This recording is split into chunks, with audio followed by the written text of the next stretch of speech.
Commander Dae-ho Kim stood on the bridge of the UES Taeguk, watching the stars through the main viewing screen. The ship was humanity's pride, built with the best technology Earth could offer. Steel hull, fusion engines, and particle beam weapons that could cut through asteroids. To humans, it was impressive. To what was coming, it would look like a child's toy. The alarm sounded across the bridge. Lieutenant So Young Park looked up from her station, her face pale. "Sir, we have massive energy readings near Jupiter. Something big is coming out of hyperspace." Dae-ho gripped the rail in front of him. "How big?" "Bigger than anything we've ever seen, sir. The readings are off our charts. Space near Jupiter began to shimmer like heat waves rising from hot pavement. Then reality tore open, and ships poured through. Not just ships, floating cities made of crystal and light. Each one was 10 times larger than the biggest human vessel. They moved with grace that made human ships look clumsy and slow. "My God," whispered Engineer Min-ho Song from his position at the rear of the bridge. "Look at them. 12 massive vessels hung in space like jewels. Their hulls were transparent crystal that pulsed with inner light. Energy flowed through them like blood through veins. They were beautiful and terrifying at the same time." "Sir? They're scanning us," Park reported. "Very detailed scans. They're looking at everything, our engines, weapons, hull composition." Dae-ho nodded. "Any response to our greeting signals?" "Nothing yet, sir. Wait. Incoming transmission." The main screen changed to show a figure that made everyone on the bridge take a step back. It was tall and thin, with skin like polished metal and eyes that glowed with cold blue light. When it spoke, its voice was like wind chimes in a storm. I am Admiral Nix Ara of the Velthani Empire. You will identify yourselves and explain your presence in this system." Dae-ho straightened his uniform. "I am Commander Dae-ho Kim of the United Earthship Taeguk. This is our home system. We welcome you and hope for peaceful contact between our peoples." Nix Ara's expression didn't change, but something that might have been amusement flickered in those glowing eyes. "Your home system? How interesting. And what might you call yourselves?" "We are humans from the planet Earth. We've been hoping to meet other intelligent life for centuries." The alien's head tilted slightly. "Humans from Earth. How quaint." There was a pause, and Dae-ho could hear other voices speaking in the background, though he couldn't understand the language. Then Nix Ara spoke again. "We have completed our evaluation of your species and technology. You are primitive beyond our initial estimates." "I'm sorry?" Dae-ho felt his jaw tighten. "Your vessels use chemical combustion for propulsion. Your weapons are crude energy projectors. Your computing systems are barely above mechanical calculation devices. You have achieved spaceflight, which is admirable for a young species, but you are not equipped for meaningful interaction with civilized races." Engineer Song stepped forward.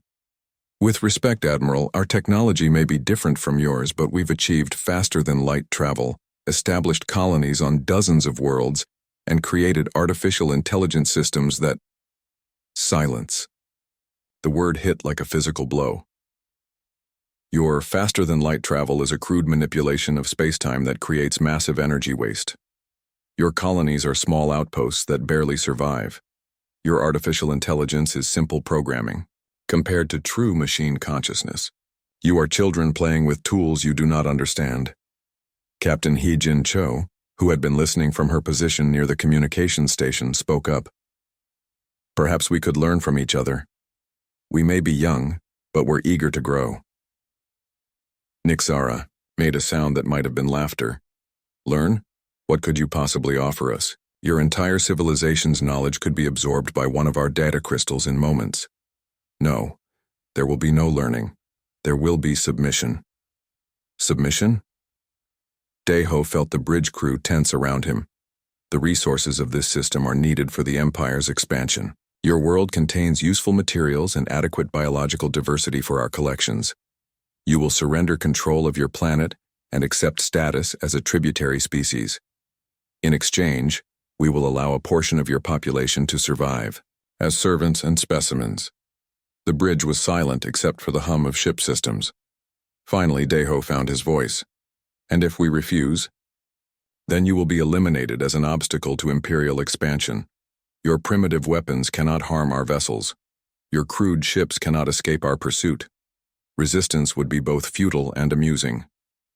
Before Dae-ho could respond, new alarms began sounding. Park's fingers flew over her controls.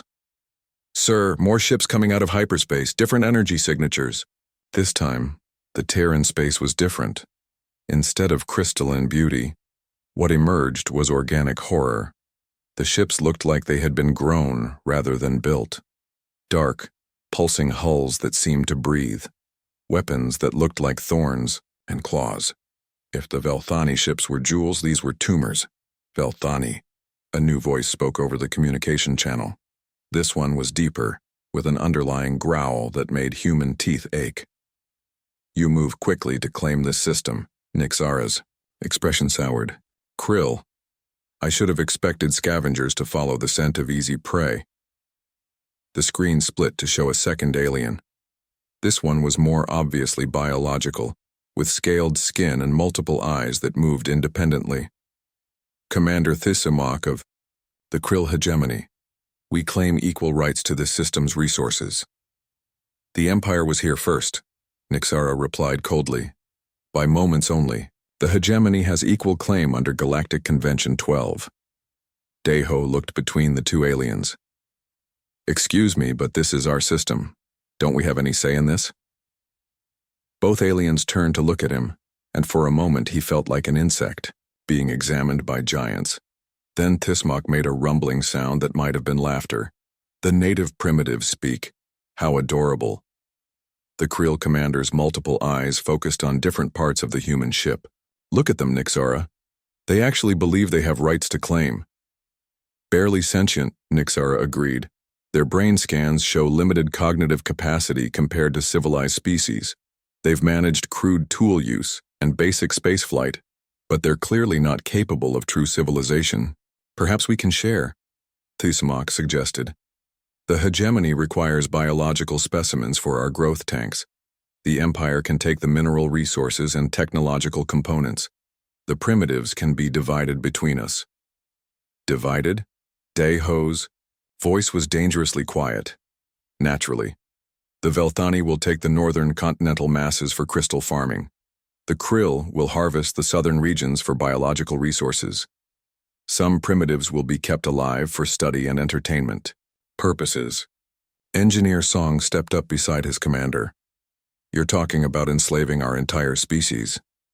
Slavery implies you were once free, Nixara replied. You are simply resources that have not yet been properly harvested. The two alien fleets began moving closer to Earth's inner system.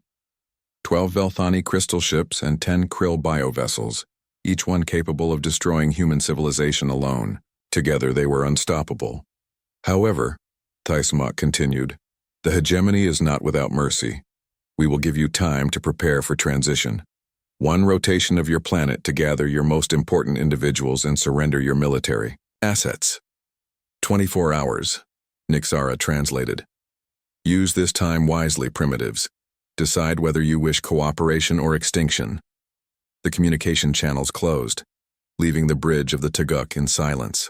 Through the viewing screen, they could see the alien fleets taking positions around Earth's outer system, like vultures circling a dying animal. Sir, Park said quietly, what are your orders? Dae-ho stared at the alien ships for a long moment. When he spoke, his voice was calm but cold. Signal Earth Command. Tell them we have 24 hours to save our species. And after that, sir? After that, we show these advanced civilizations why they should never underestimate primitives. On the alien ships, the commanders were already discussing the division of Earth's resources. Nixara wanted the rare Earth metals for crystal cultivation. Thisimok was interested in the diverse ecosystems for biological harvesting. Neither paid much attention to the small human ships that began moving throughout the system. After all, what could primitives do against the might of two galactic empires? They were about to find out. Colonel Jinwoo Lee watched the evacuation of Seoul from his command bunker deep beneath the city. On dozens of screens, streams of people moved toward transport ships. Children crying, parents carrying what little they could save, elderly folks, being helped by volunteers. It looked like humanity was preparing to surrender. That was exactly what they wanted the aliens to think. "Sir, the Velthani are monitoring all our communications," reported Sergeant Bora Nam from her position at the electronic warfare station. "They're translating everything we say in real time." "Good," Jinwoo replied. "Make sure they hear every word. Keep broadcasting evacuation orders and surrender preparations. I want them to think we're beaten before we even start fighting." 3,000 kilometers above Earth, Admiral Hyejin Cho stood on the bridge of the UES Incheon, watching alien ships position themselves around the planet. The Velthani had taken the high orbital positions, their crystal ships gleaming in the sunlight. The krill biovessels hung lower, their organic hulls pulsing with dark energy. "They're not even trying to hide their locations," observed Captain So-Young Park from the navigation station. "They think we're so primitive that stealth is unnecessary." "Let them keep thinking that," Heejin replied. "How long until the asteroid belt installations are ready?" "Engineer Minho Song reports another 6 hours, Admiral. The aliens think we're just setting up mining equipment out there." 6 hours earlier, when the alien ultimatum had been delivered, Earth's leadership had gathered in an emergency session. The meeting had been broadcast on all channels, making sure the aliens could watch every moment of human panic and desperation. "We have no choice," the Secretary General had announced to the world. "Our weapons cannot penetrate their shields. Our ships cannot match their speed. We must negotiate for the survival of as many humans as possible." The aliens had watched with satisfaction as humanity appeared to accept defeat. They saw the evacuation ships leaving Earth, carrying refugees to the outer colonies. They observed the human fleet gathering in what looked like a final defensive position near Luna. Everything seemed to confirm their assessment of human primitiveness. What they didn't see was the real plan. In the asteroid belt, Engineer Minho Song floated in his EVA suit next to what looked like a simple mining charge. To anyone watching, it was exactly what it appeared to be: a basic explosive device used to break apart asteroids for mineral extraction. The aliens had scanned it dozens of times and found nothing more sophisticated than chemical explosives and simple electronic timers. They were looking at it all wrong. "Installation complete on Unit 47, Minho reported over the secure channel. "That's the last one in grid section Delta." "Confirmed," replied Dr. Yoon Soo Yoon from the hidden command center on Ceres. "Total network is now active. All units are synchronized and ready for activation." The mining charges weren't weapons in any conventional sense. They were gravitational disruptors, based on theoretical physics that human scientists had been working on for decades. The technology was so simple and crude-looking that advanced aliens wouldn't recognize it as anything more than primitive explosives. Each device contained a carefully calculated amount of exotic matter, suspended in a magnetic field. When activated, simultaneously, they would create localized distortions in spacetime, not enough to damage space itself, but more than enough to disrupt the sophisticated gravitational dampening systems that kept advanced alien ships stable. Dr. Yoon had spent years studying captured alien technology from previous encounters. The more advanced a ship became, the more it relied on complex gravitational manipulation to function. Their weapons, shields, and engines all depended on precise control of space-time curvature. Remove that control, and even the mightiest warship became a helpless chunk of metal. "Dr. Yoon," came a voice over the communication system. "This is Commander Changmin Park aboard the UES Busan. We're in position at the activation point. All fleet units report ready." "Understood, Commander. Remember, you need to get both alien fleets into the target zone before we can activate. If even one ship escapes the net, it could warn their homeworlds about our capabilities." The human fleet had been carefully positioned to look defeated and desperate. Old cargo ships had been retrofitted with fake weapon systems that would barely scratch alien armor. The real warships were disguised as civilian vessels hidden among the evacuation fleet. On Earth, the surrender preparations continued. Colonel Jinwoo Lee made sure every broadcast showed human forces laying down their weapons and gathering in designated areas. The aliens watched with growing satisfaction as their initial assessment seemed confirmed. Primitive species always follow the same pattern, Admiral Nixera commented to her bridge crew. Initial defiance, followed by despair, then acceptance of inevitable defeat. These humans are no different from dozens of other species we have conquered. Their evacuation attempts are particularly amusing, added Commander Thesmok from his bioship. They actually believe we will honor agreements to spare civilian populations. Such naive thinking confirms their inferior intelligence. Neither alien commander noticed the careful positioning of human ships throughout the inner system. The evacuation vessels were moving in patterns that looked random, but were actually designed to herd the alien fleets toward a specific location, the gravitational sweet spot between Earth and Luna, where the hidden disruptor network would be most effective. Lieutenant Subin Kim piloted her fighter through the debris field near Luna, carefully placing what looked like communication relays. The aliens had scanned them and found exactly what they expected: simple radio transmitters that humans would use to coordinate their surrender. In reality, each device contained quantum entanglement communicators that would allow instant coordination of the trap when the moment came. The aliens' own advanced scanning technology worked against them, filtering out anything that seemed too primitive to be a threat. All relay units in position, Subin reported. The net is ready. Copy that, replied Commander Changmin Park. Now we just need to get them in the right place. The bait was humanity's apparent attempt at negotiation. Dr. Yoon Soo-yoon began broadcasting scientific data to both alien fleets, offering Earth's research in exchange for mercy. The information was real but carefully selected, advanced enough to seem valuable, primitive enough to confirm alien superiority. Fascinating, Admiral Nixara said as she reviewed the human data. They have actually developed some interesting approaches to quantum mechanics, crude and inefficient, but showing potential for future development. The biological sciences are more impressive than expected, agreed Commander Thesmok. Their genetic manipulation techniques could be useful for our breeding programs. Both fleets began moving closer to Earth to get better resolution on the scientific broadcasts. They wanted to capture every bit of potentially useful information before the conquest began. They're taking the bait, reported Captain So-young Park from her position aboard the disguised warship UES Gwangju. Both fleets are moving into optimal position. The alien ships approached the zone between Earth and Luna like predators closing in on wounded prey. Their weapons were charged, their shields were raised, and their crews were confident in their overwhelming superiority. What they didn't know was that they were flying directly into the most sophisticated trap in human history. Distance to target zone? Asked Dr. Yoon. Velthani fleet will enter optimal range in 12 minutes, reported the tracking station.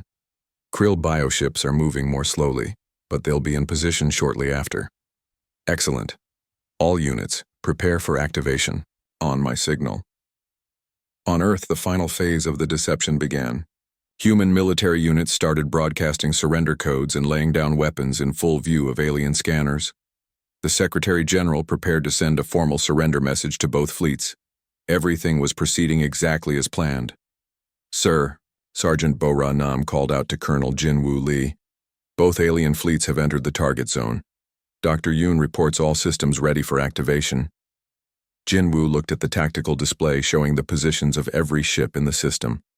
The aliens were perfectly positioned, their guard down, confident in their easy victory over primitive humans. Signal Dr. Yoon, he said quietly. Tell her it's time to show these advanced civilizations what humans can really do. In space, the alien fleets floated serenely between Earth and Luna, already discussing how to divide humanity's resources. Their sensors showed only defeated humans preparing for surrender. They had no idea that in just a few moments, their entire understanding of primitive technology was about to be shattered forever. Dr. Yoon Soo-yoon's finger hovered over the activation control. On the screens around her, she could see both alien fleets positioned exactly where they needed to be.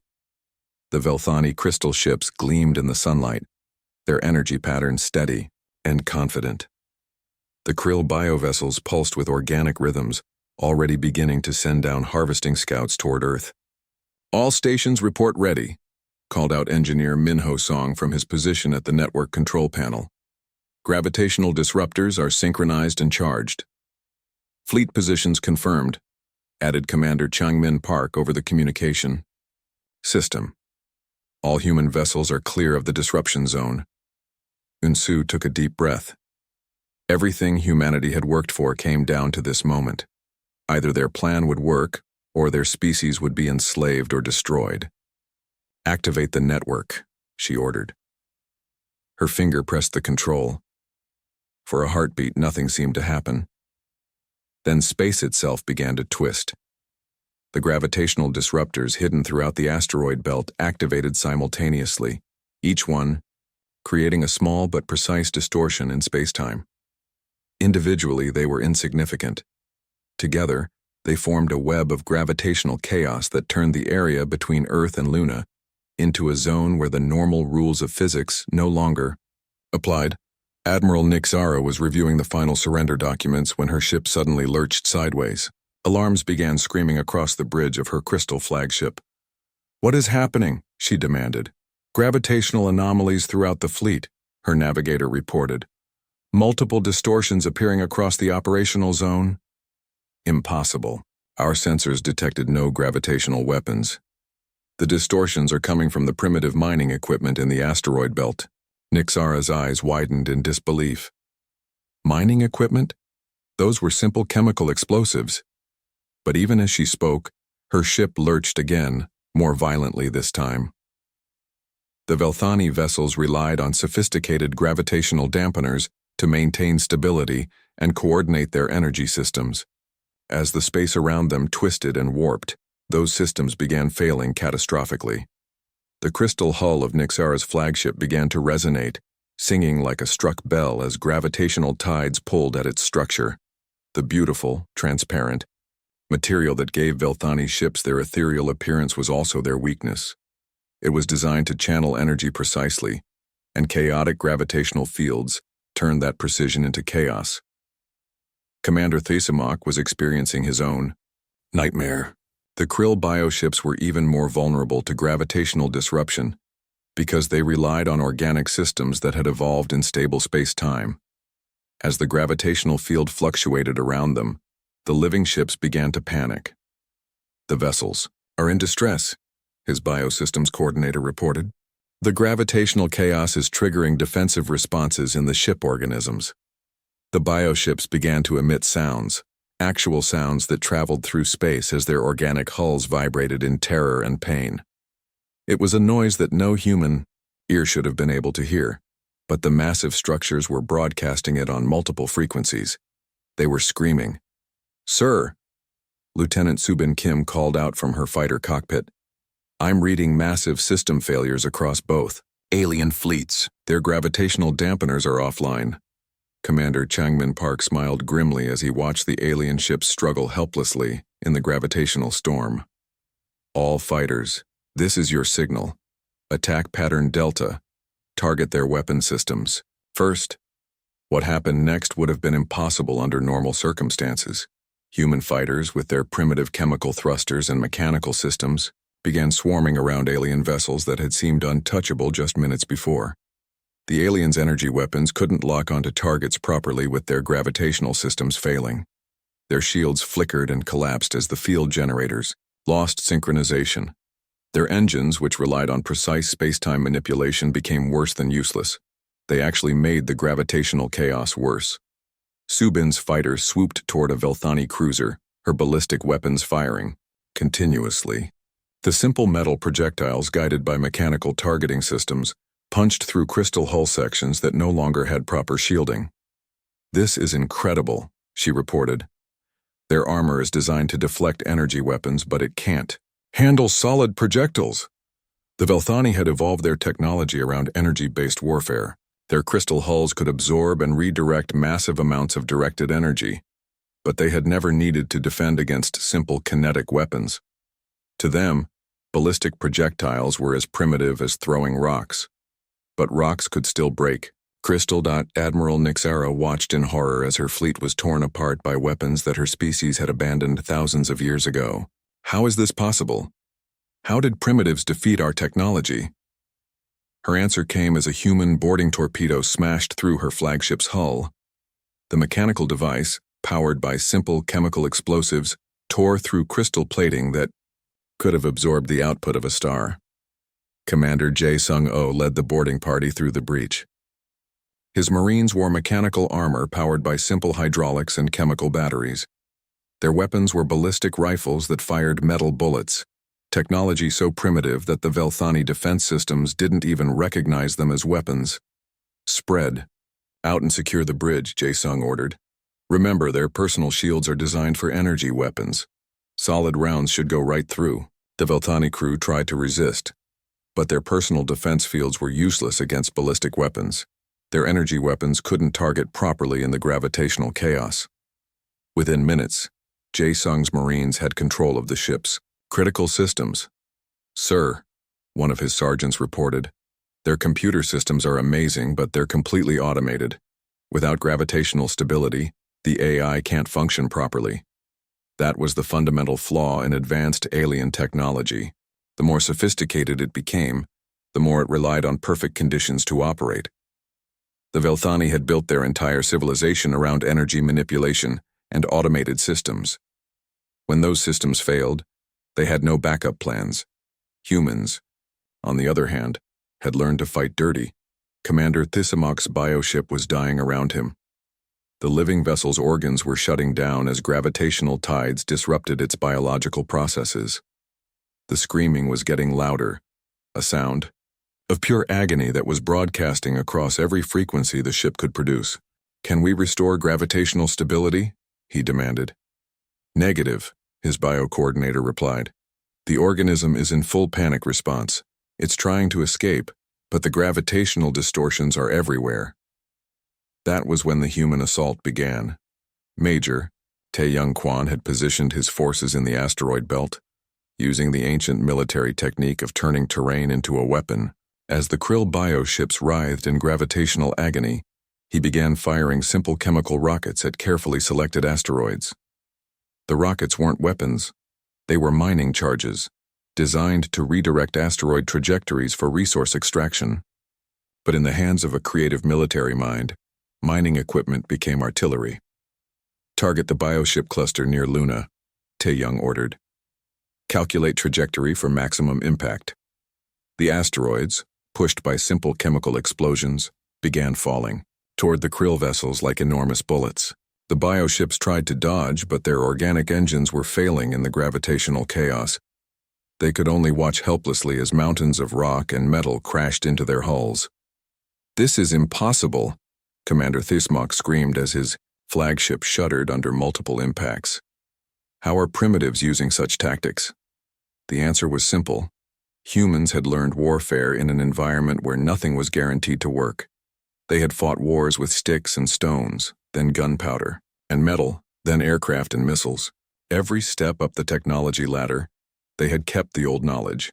The aliens had forgotten how to fight without their advanced technology. Dr. Yoon Soo-yoon watched the battle from her command center, monitoring the gravitational field strength. "Network is holding steady," she reported. "Disruption pattern is maintaining maximum effectiveness." "Alien fleet status?" asked Colonel Jin-Woo Lee over the communication link. "Velthani forces are down to 30% combat effectiveness. Krill bioships are showing massive system failures. Both fleets are attempting to retreat, but their engines are making the gravitational effects worse." That was the final irony. The more the aliens tried to use their advanced propulsion systems to escape, the more they disrupted the already chaotic gravitational field. They were trapped by their own technology. Admiral Nixara made one last desperate attempt to contact her fleet. "All ships, emergency retreat, maximum acceleration away from the disruption zone." But as her vessels tried to engage their gravitational drives, the interaction with the disruption field created feedback loops that tore the ships apart from the inside. The crystal hulls began resonating at frequencies that shattered their molecular structure. The screaming got louder. Commander Thisamok's bioship was convulsing now, its organic systems failing completely. "Distress beacon," he ordered. "Warn the homeworld. The primitives are not what they seem." But it was too late. Human fighters swarmed over the dying bioship. their mechanical weapons cutting through organic armor that had never been designed. The main battle was over, but the war was far from finished. Scattered across the solar system, dozens of alien vessels had survived the initial gravitational trap. Some had been on patrol missions outside the disruption zone. Others had managed to break free before their systems failed completely. Now they were running for their lives, broadcasting desperate warnings to their home worlds about the primitive humans who had shattered 2 galactic fleets. Captain Yansu Lim stood on the bridge of the UES Daegu, studying the tactical display that showed fleeing alien ships throughout the system. Her vessel had been disguised as a cargo hauler during the main battle, but now its true nature was revealed. A hunter-killer designed specifically for pursuit operations. Tracking shows at least 30 Velthani ships and 15 Krill bio-vessels, still functional, reported her tactical officer. They're scattered from Mercury to the outer planets, all trying to reach safe jump distances. They're not getting away, Yansu said coldly. Signal the fleet. Begin Operation Long Hunt. No alien ship leaves this system alive. What the fleeing aliens didn't understand was that the gravitational trap had been just the opening move. Humanity had spent months preparing for this moment, and every possible escape route had been anticipated. In the asteroid belt, Major Tae-Young Kwan was already implementing the next phase of the plan. The mining equipment that had been used to redirect asteroids during the main battle was just the beginning.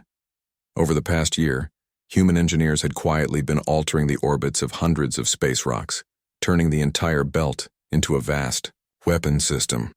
Sir, his targeting coordinator reported, we have solid tracking on a group of Velthani ships heading for the outer system.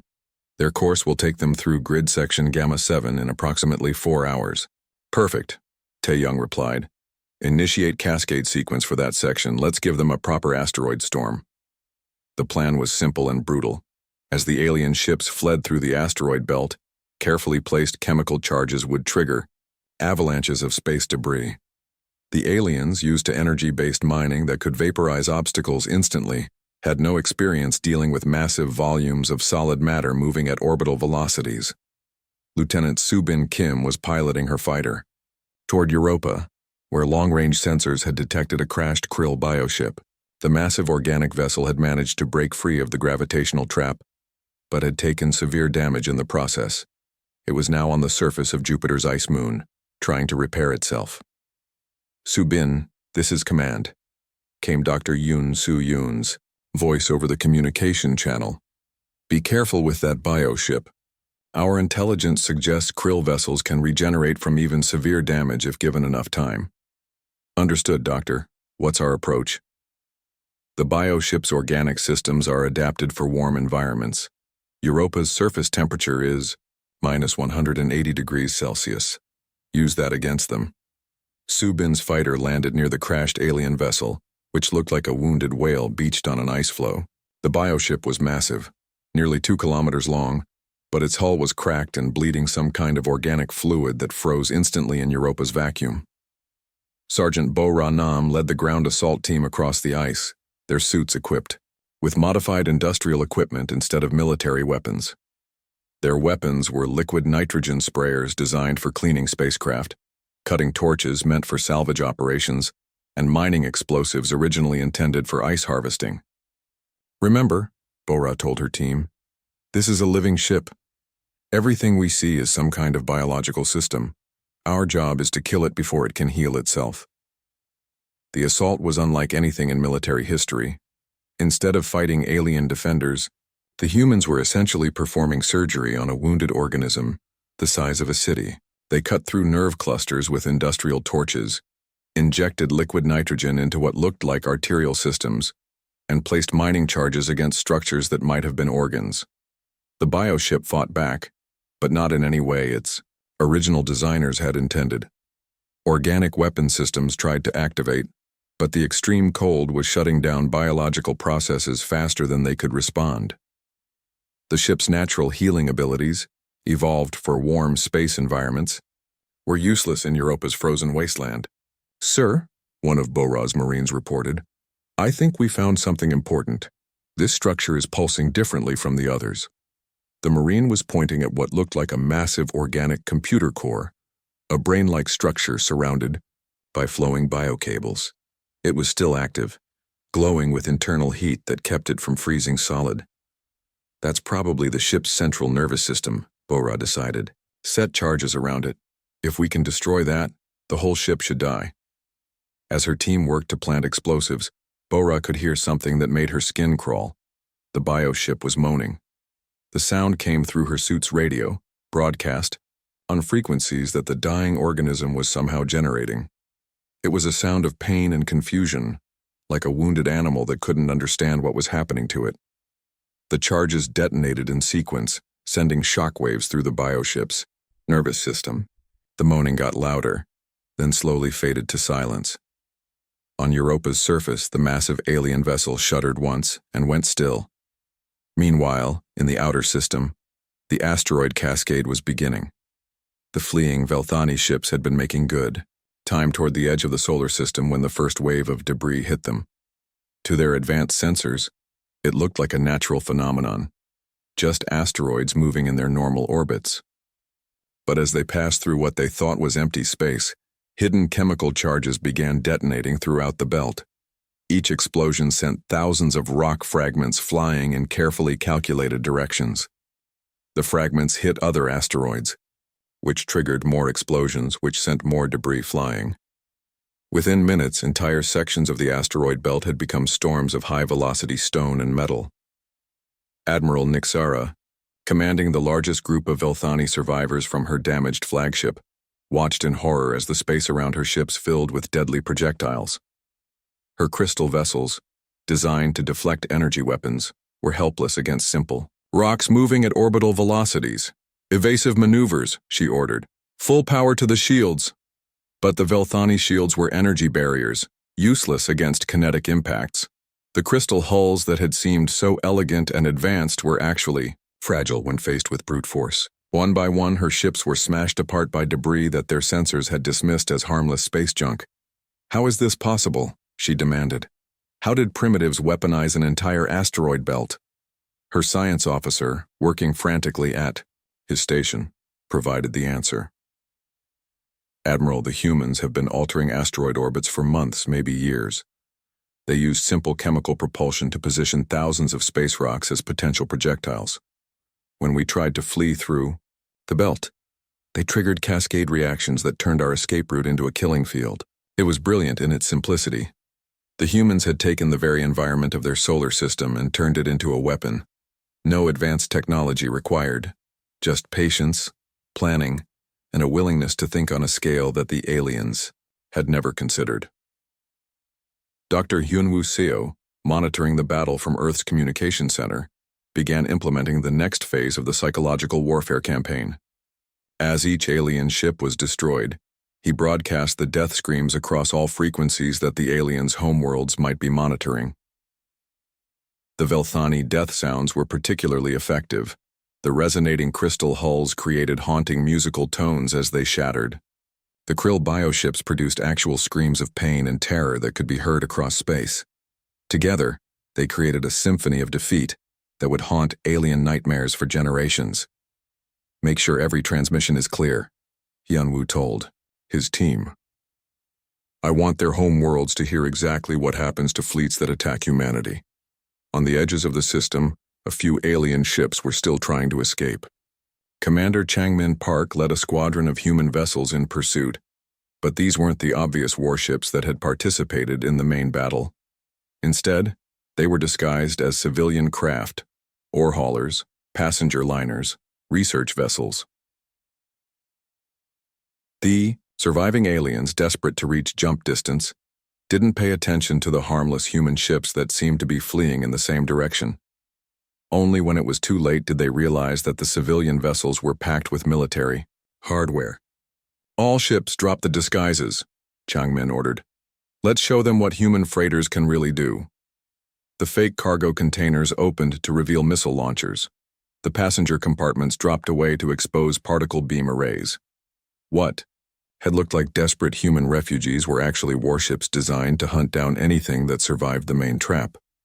The last Velthani destroyer tried to activate its jump drive, but human torpedoes were already boring through its crystal hull.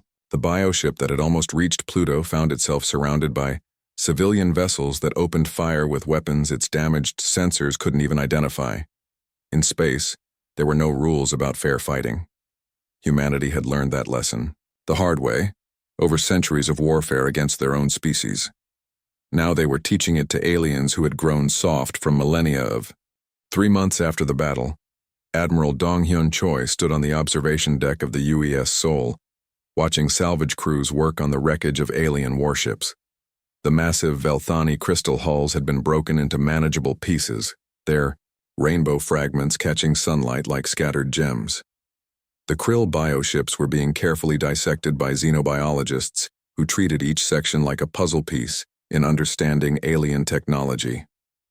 "It's amazing how fragile they really were," commented engineer Min Ho-song, joining the admiral at the viewing window. "All that advanced technology, and they couldn't handle the simplest problems." "That's the thing about complexity," Dong-hyun replied. "The more sophisticated something becomes, the more ways it can break. We just gave them more ways than their designers ever imagined." The aftermath of the alien invasion had changed humanity forever. The technology recovered from the destroyed fleets was being studied and adapted, but carefully. Human scientists had learned an important lesson about the dangers of becoming too dependent on advanced systems. Commander Ari Han was overseeing the most important project of all, the construction of a message that would be sent to both alien homeworlds. Not a threat, not a demand, just a simple recording that would explain what had happened to their missing fleets. "Are we ready for the final broadcast?" she asked her communication team. "Yes, ma'am. The quantum transmitters are locked onto both the Velthani Empire and Krill Hegemony home systems. The message will reach them simultaneously." The recording was simple but devastating. It showed the complete destruction of both alien fleets, from the initial gravitational trap through the final hunt in the outer system. Every death scream, every moment of alien panic, every demonstration of human primitive technology defeating advanced alien systems. But the most important part was the ending. A view of the monument that had been constructed in the asteroid belt, built from the wreckage of alien warships. The inscription was carved in multiple languages, including the alien scripts that human linguists had decoded from captured computers. They thought us primitive. They died screaming in the dark. Learn from their mistake. "Send it," Ari ordered. The message burst out from Earth at faster than light speeds, carrying humanity's first official communication to the galactic community. It would reach the alien homeworlds in a matter of weeks, and the response would determine whether Earth faced more invasions or gained the respect it deserved. Captain Sang-Ho Yu was leading the salvage operations in person, his engineering teams carefully dismantling alien technology piece by piece. The work was dangerous.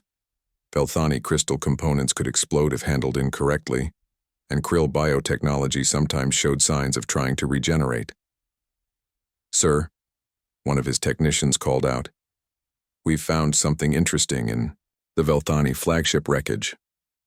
Sang-Ho floated over to examine what his team had discovered. It was a crystalline data core, somehow still intact despite the ship's destruction. The device pulsed with internal light, suggesting it was still active. "Careful with that," he warned. "It might be some kind of weapon or booby trap." But when the human computers finally managed to interface with the alien device, what they found was even more valuable than weapons.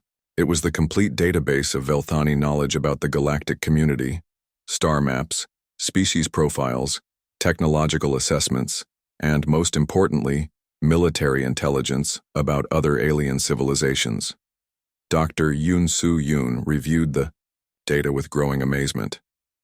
"This is incredible. According to these files, there are hundreds of intelligent species in the galaxy. The Velthani and Krill were just two of many advanced civilizations." "What's their assessment of humanity?" asked General Ji-eun Ryu, who had been promoted to head the new Galactic Defense Command. "That's the interesting part. Before their fleets disappeared, we were classified as Primitive Level 3, no threat. But look at this update." The file showed that human space had been reclassified as Unknown Threat Level, avoid contact, just hours before the alien fleets had been destroyed. Someone, somewhere, had tried to warn the invasion forces that Earth might be more dangerous than it appeared. Too late, Ji-un said with satisfaction. By the time they figured out we were dangerous, their fleets were already dead.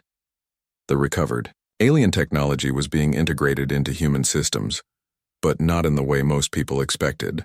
Instead of trying to copy advanced alien designs, human engineers were finding ways to make their existing technology more resistant to the kind of failures that had doomed the alien fleets. Engineer Minho Song was working on a new generation of human warships that combined the best of both approaches. We're keeping our mechanical systems and chemical propulsion as backups, he explained to his design team, but we're adding Velthani energy shields and Krill biocomputers as secondary systems. If the advanced tech fails, we can still fight with the primitive equipment. It was a uniquely human approach. Instead of abandoning old technology for new, they were layering systems on top of each other. The result would be ships that could function at multiple technology levels simultaneously, immune to the kind of cascade failures that had destroyed the alien fleets. On the diplomatic front, humanity was preparing for contact with other galactic civilizations. The message sent to the Velthani and Krill homeworlds was just the beginning. Other alien species would eventually come to investigate what had happened in Sol system, and Earth needed to be ready.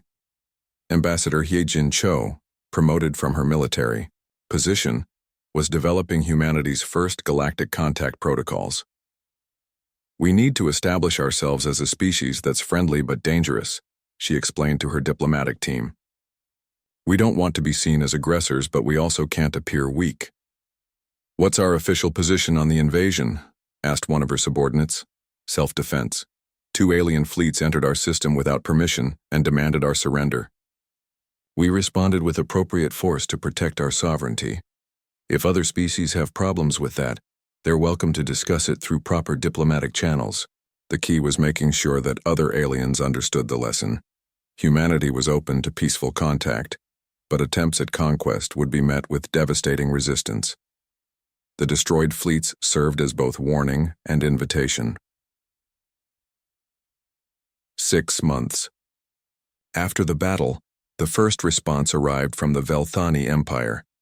It was a formal diplomatic communication, transmitted through official channels with appropriate protocols. The message was brief and to the point. The Velthani Empire acknowledges the sovereignty of the human species and Sol system. We regret the unauthorized actions of Admiral Nixara and offer compensation for any inconvenience caused. We request the establishment of formal diplomatic relations. Translation: the Velthani were terrified and wanted to make sure humanity didn't consider them enemies. The Krill response was even more interesting. Instead of an official government communication, it was a message from what appeared to be a scientific research organization. The Krill Xenobiology Institute requests permission to study human military tactics and technology. We offer valuable trade goods in exchange for information about gravitational manipulation techniques. The aliens who had dismissed humans as barely sentient were now begging to learn from human primitive science. General Ji-un Ryu was in her element, establishing humanity's new military doctrine based on the lessons learned from the alien invasion. From now on, all human military technology follows 3 principles, she announced to her staff. First, complexity is vulnerability. Every advanced system must have a simple backup. Second, simplicity is strength. Basic technology that works is better than advanced technology that fails. Third, adaptability is survival. We must be able to fight at any technology level. The doctrine was being implemented across all human space. New warships were being built with multiple redundant systems. Ground forces were being trained to fight with everything from advanced energy weapons to simple chemical explosives. Even, civilian ships were being equipped with basic defensive systems that could function without computer control. But the most important change was psychological. Humanity had learned that they were not alone in the galaxy, and that many of their potential neighbors saw them as prey. The response was characteristically human. Instead of hiding or seeking protection, they prepared to make sure that anyone who attacked Earth would regret it. Captain So Young Park, now commanding the new Deep Space Patrol fleet, was leading. humanity's first exploration missions beyond Sol system. Her ships were heavily armed and equipped with lessons learned from the alien invasion.